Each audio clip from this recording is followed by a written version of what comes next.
Tangki BBM kilang Cilacap 2 kali terbakar, anggota Komisi 7 DPR, terkesan tak ada pembelajaran.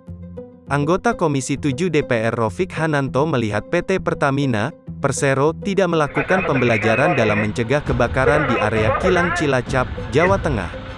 Hal tersebut disampaikan Rofik seiring kebakaran tangki BBM di kilang Cilacap terjadi 2 kali pada tahun ini. Menyesalkan insiden terbakarnya tangki kilang yang terus berulang dalam waktu berdekatan. Hal ini memberikan kesan tidak ada keseriusan dan pembelajaran yang didapatkan atas kejadian sebelumnya, kata Rofik, Senin, tanggal 15 November tahun 2021. Sabtu, tanggal 13 November tahun 2021, malam lalu, satu tangki berisi Pertalite di area kilang Cilacap terbakar.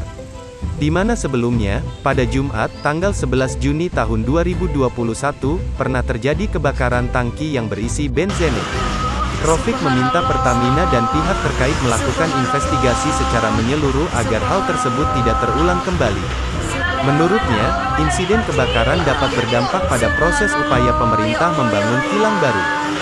Sekian banyak proyek baru kilang minyak banyak yang tertunda, sementara kilang yang existing mengalami kebakaran. Semua ini menambah panjang daftar problem dalam sistem energi kita, ucapnya. Rofik menyebutkan, problem sistem energi Indonesia antara lain ketergantungan yang semakin besar pada impor, lifting minyak yang terus menurun serta konsumsi BBM yang terus meningkat.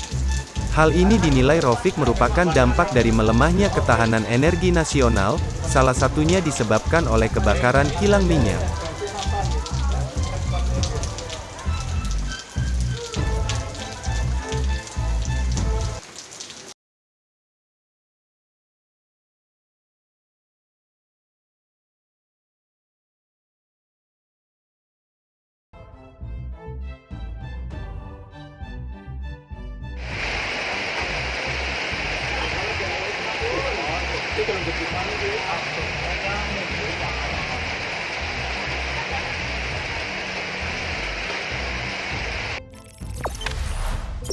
Jangan lupa subscribe, share, komen, dan like ya.